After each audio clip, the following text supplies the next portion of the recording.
صلوا على النبي.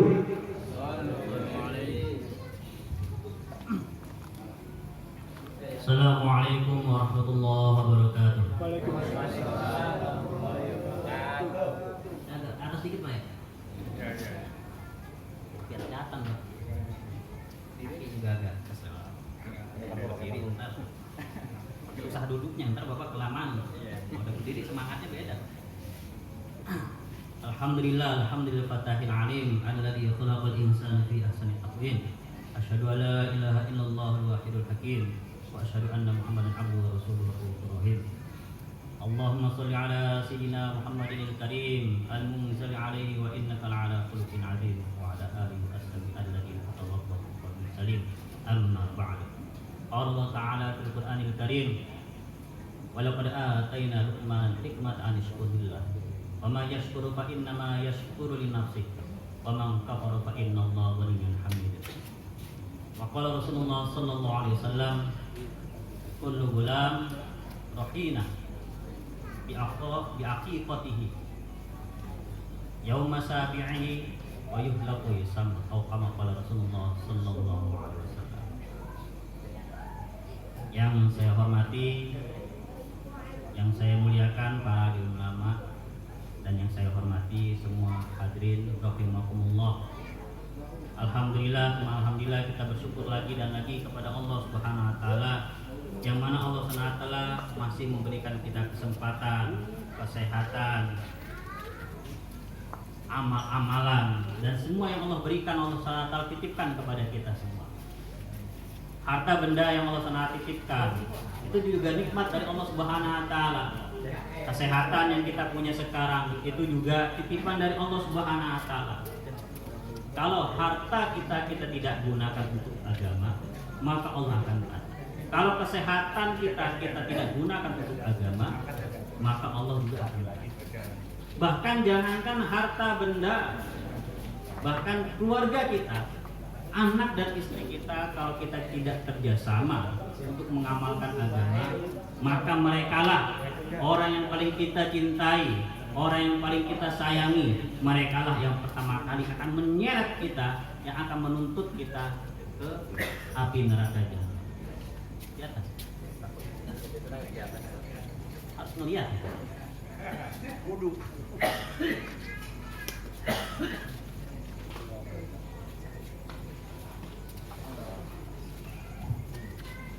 Maka hadirin rahimakumullah,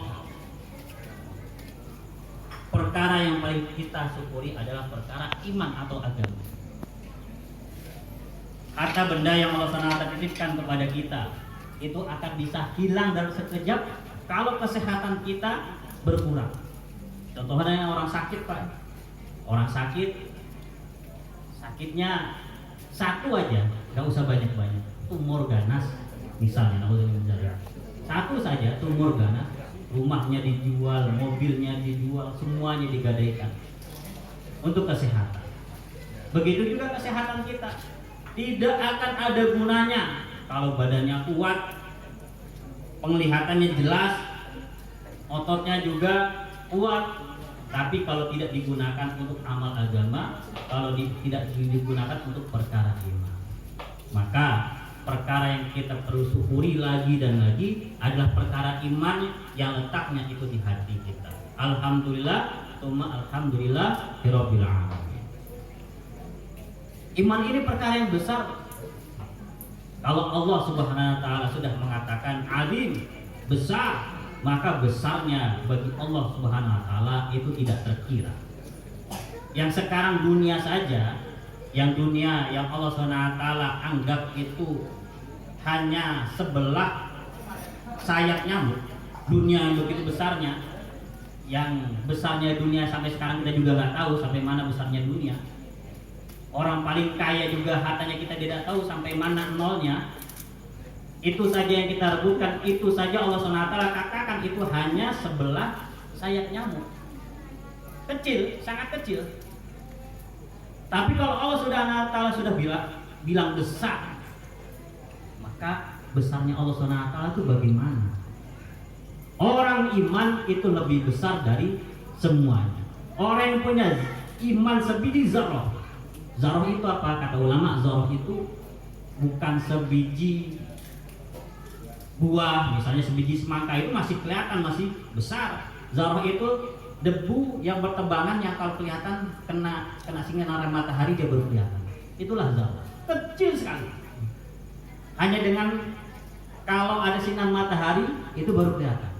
Ibaratnya kalau pakai mikroskop baru kelihatan. Itulah zarah.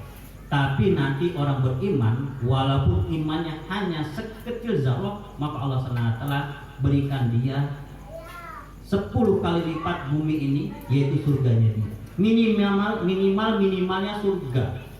Minimalnya surga itu ada 10 lipatnya bumi ini.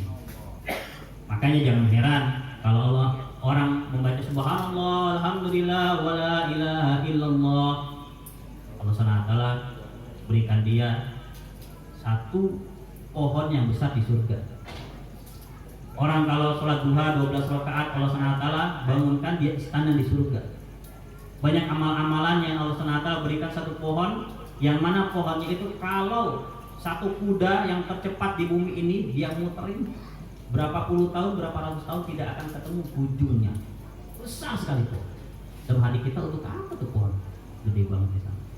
Untuk apa kita amal sekali kita sholat duha 12 rakaat dikasih istana sekarang kan?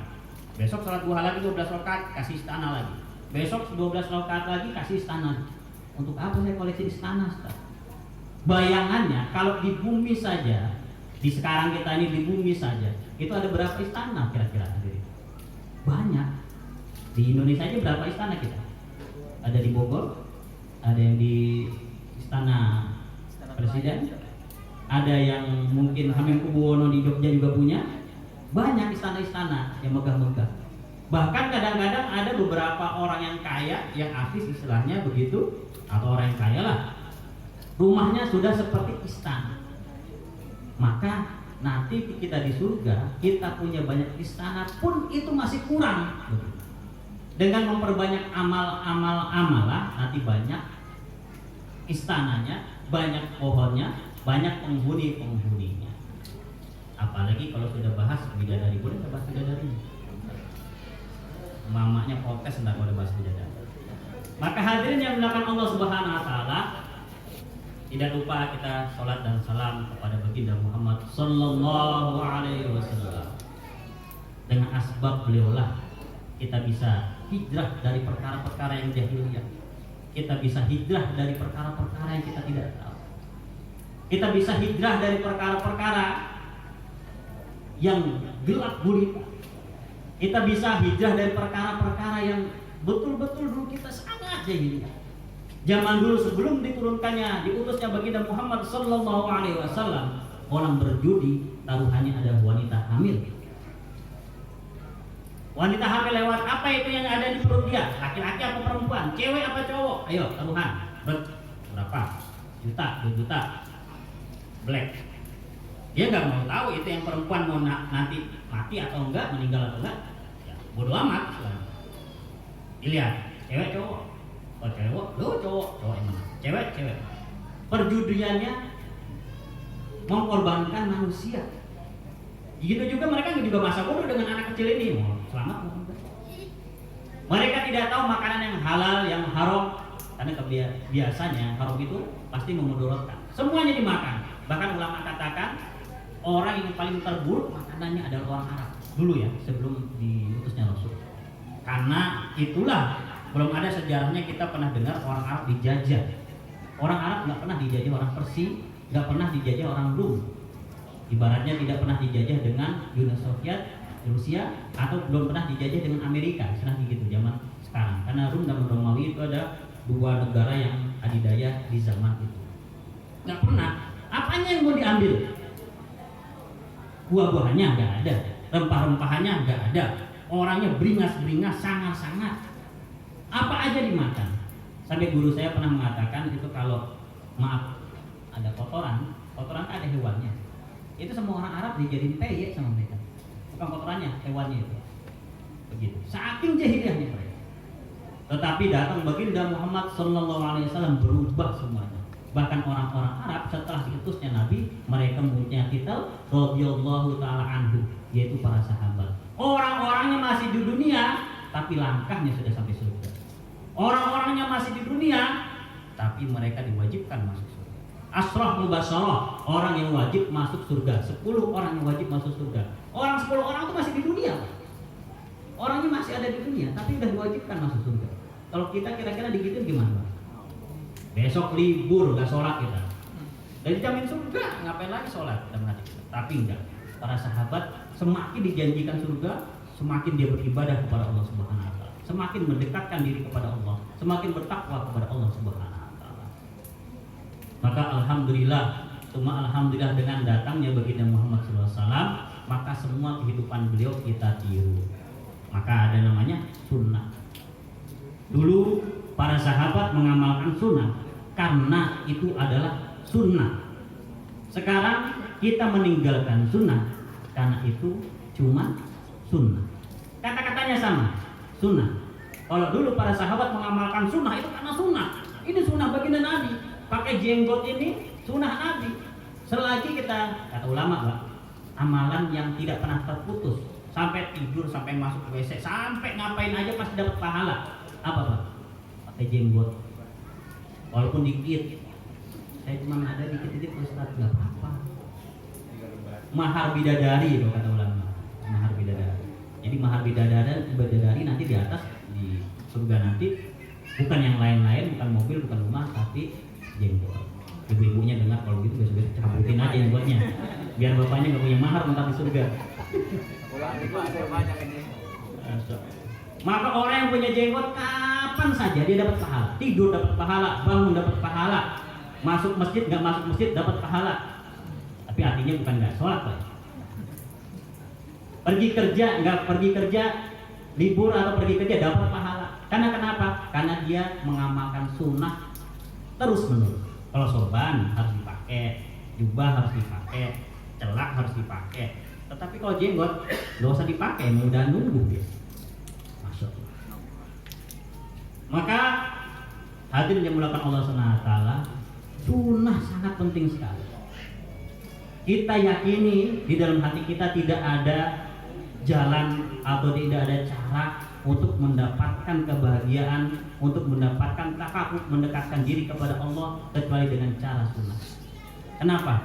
Karena kita ini ada di zaman yang mana sunnah sekarang dilecehkan, dipropagandakan, dianggap teroris, dianggap ini, dianggap itu. Boleh kita cek, Pak, berapa generasi, nggak usah beberapa generasi, satu generasi di atas bapak-bapak aja mungkin, kakeknya bapak-bapak, bapaknya bapak-bapak atau kakeknya bapak-bapak. Cek foto-foto mereka, Pak. Cek foto ulama di zaman itu di Indonesia, Pak. Bagaimana ulama-ulama di Indonesia beberapa waktu yang silam, beberapa waktu yang lalu, mereka pakai sorban, mereka pakai jubah, mereka pakai celana cingkrang, mereka pakai jenggot. Nah, sekarang yang begitu-begitu itu dianggap teroris. Nanti suatu saat, Pak, ketika kita ditanya man rabbuka, siapa Tuhan kamu? Habis itu kita akan ditanya man nabiyuka, siapa nabi kamu? Maka ulama katakan ketika kita ditanya man nabiyuka, itu malaikat ngasih foto, istilahnya ke bahasa kita sekarang. Dilihatin. Ibaratnya dicontekan, bocoran. Ini siapa yo? Ini siapa? Man nabiyuka. Dilihatin, man nabiyuka sambil dilihat.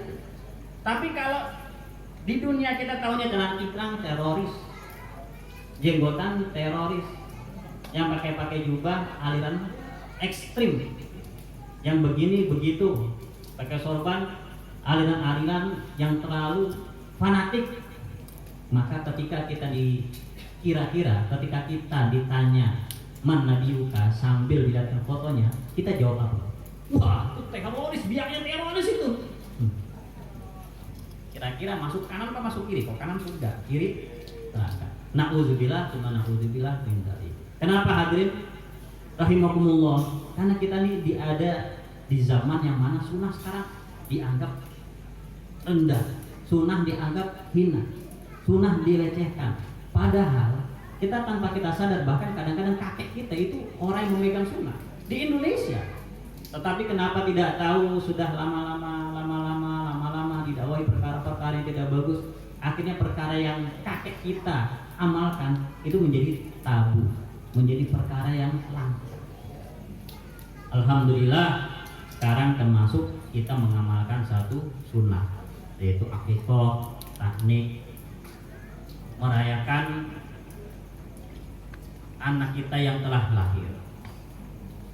Rasulullah SAW bersabda, kullu gulam murtahimun, semua anak-anak itu tergadai bi aqiqatihi, dengan akikahnya.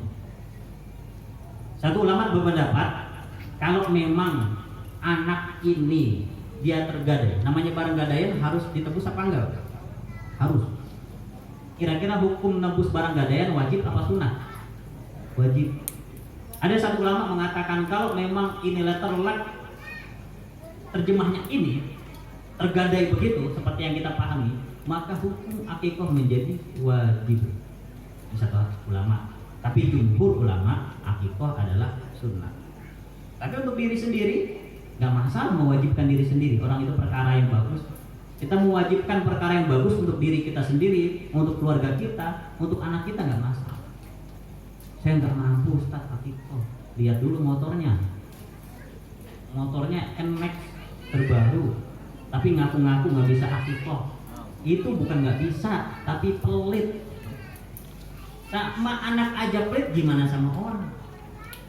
Untuk diri kita sendiri, Pak. Nggak bisa akikah, tapi cicilan rumahnya jalan. Nggak bisa akikah, cicilan mobilnya jalan. Kadang-kadang malu-maluin, Pak. Orang nggak bisa akikah, tapi punya mobil. Maka hadirin rahimakumullah, seorang anak ini akan tergadai dengan akikahnya. Sebelum dia diakikahi maka dia akan tergadai. Artinya apa?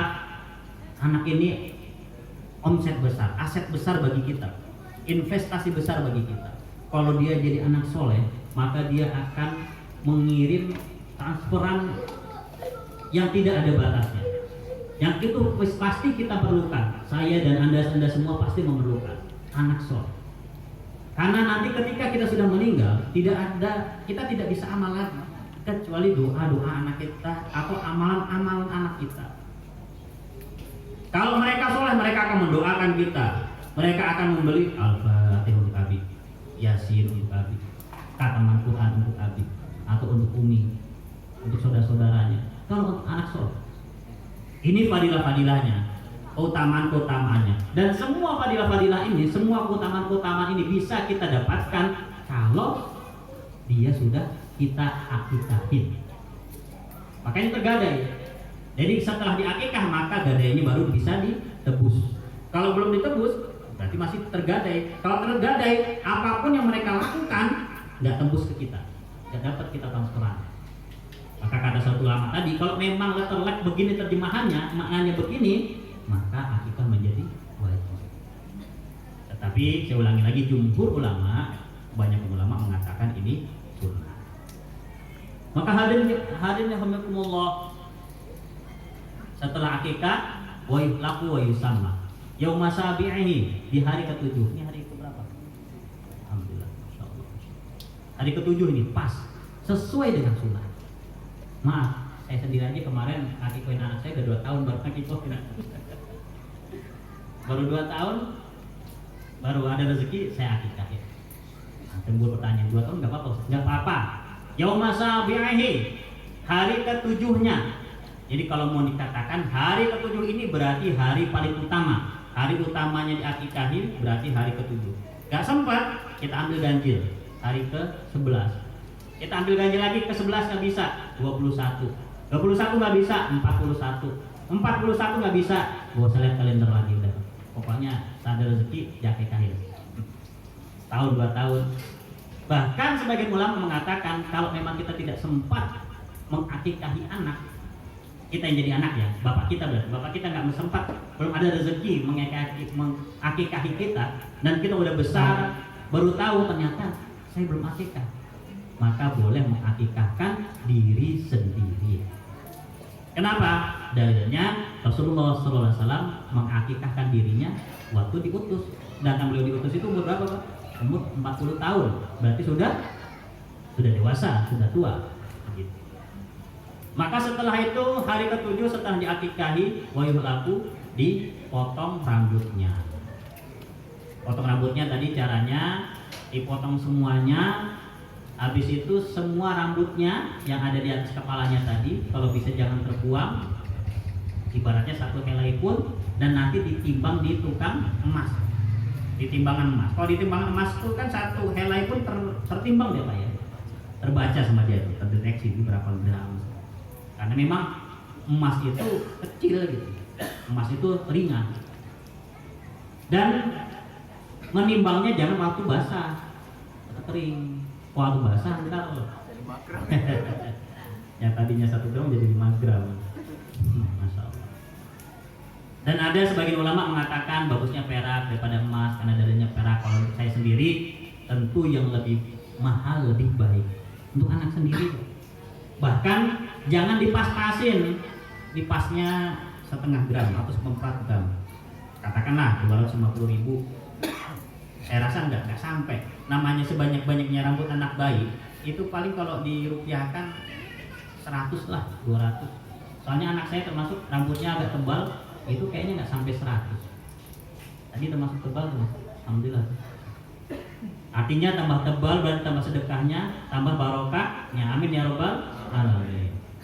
Maka seluruh rambutnya ditimbang, disedekahkan, dan jangan pas-pasan tapi dilebihkan. Habis itu dikasih nama. Dan sunahnya dikasih nama adalah nama yang bagus-bagus yang bermakna. Tadi siapa namanya? Anindita Esa Zahro. Betul.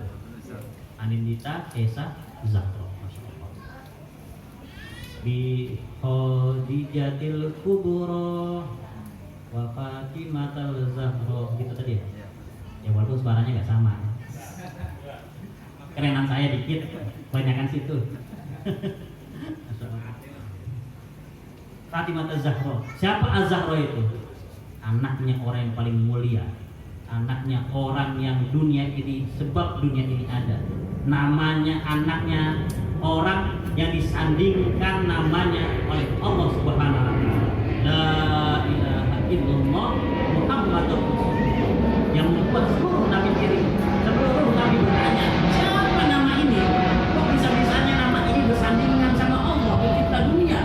Siapa nama ini? Itu adalah Nabi besar Muhammad sallallahu alaihi wasallam. Beliau punya anak namanya Fatimah Az-Zahra yang membuat seluruh para sahabat iri melihat Sayyidina Ali radhiyallahu anhu, suaminya dari Sayyidah Fatimah Az-Zahra. Pemimpinnya wanita yang muda nanti di akhirat atau di surga. Masya Allah. Maka ada beberapa sunnah yang mungkin kadang-kadang kita menganggap langka, yang tadi sudah kita sebutkan.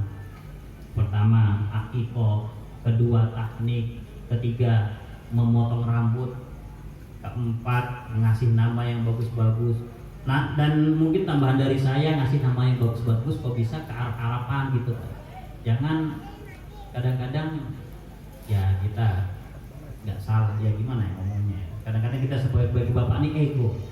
Kita ngasih nama anak kita idola kita, ya Pak, Maradona misalnya. Tuh anak nggak tahu siapa Maradona, entar udah gede baru tahu oh Maradona. Kadang-kadang anaknya kenapa sih bapak ngasih Maradona? Padahal itu idola bapak. Maksudnya kasih nama yang baik-baik, yang ada maknanya. Apalagi sekarang kita sudah hijrah, sudah tahu agama, kasih nama-nama yang ada unsurnya agama.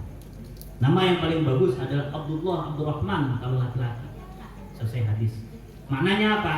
Maknanya Abdullah, Abdurrahman itu adalah hambanya Allah, hambanya Rahman, hamba Allah juga lah artinya. Apa? Penghambaan diri kita kepada Allah Subhanahu wa taala. Maknanya seperti itu. Kalau penghambaan diri kita kepada Allah Subhanahu wa taala itu udah nggak ada yang lebih dari itu. Itu udah paling top deh. Dan dijadikan apa? Maka nama yang terbaik. Alhamdulillah kita bahas sedikit teknik. Teknik ini apa? Bagaimana caranya? Caranya teknik tadi kurma diambil, dimasukkan ke, dikunyah dulu, habis dikunyah dimasukkan ke mulut sang bayi. Apakah itu imunisasi? Apakah itu vaksinisasi? Kalau memang kita ibaratkan itu imunisasinya Islam atau vaksinisasinya Islam, terlek begitu terjemahannya. Udah imunisasinya Islam tuh tahnik, kita namakan seperti itu. Atau vaksinisasinya Islam tuh tahnik, kita namakan seperti itu. Itu mungkin bisa dikategorikan salah. Tetapi nggak usah kita pakai nama imunisasi atau vaksinisasi, tapi otomatis alami itu imunisasi, itu vaksinisasi gitu. Tapi nggak usah pakai Islaminya. Nah, kadang-kadang kalau kita pakai Islami, kadang-kadang orang Islam punya imunisasi sendiri, gitu loh. Jadi fitnah. Tapi itu ada imunisasinya kita secara alami. Fadilahnya tetap dapat seperti imunisasi, fadilahnya tetap seperti vaksinisasi. Dan itu kata Ustaz Zaidul Akbar, vaksin atau vaksinisasi yang paling top, yang paling bagus adalah taknik. Mungkin di sini ada perdebatan antara ulama. Kalau dulu kan Rasulullah, Ustaz. Sekarang Rasulullah udah nggak ada. Bagaimana? Maka sebagai ulama mengatakan maka taknik itu tidak sunnah. Tetapi jumhur ulama, kebanyakan ulama tetap, karena al ulama warasatul anbiya, ulama adalah pewaris-pewarisnya para nabi. Lah kalau taknik ditiadakan atau tidak disunahkan, maka terus Rasulullah sudah tidak ada. Akhirnya syariat ini hilang.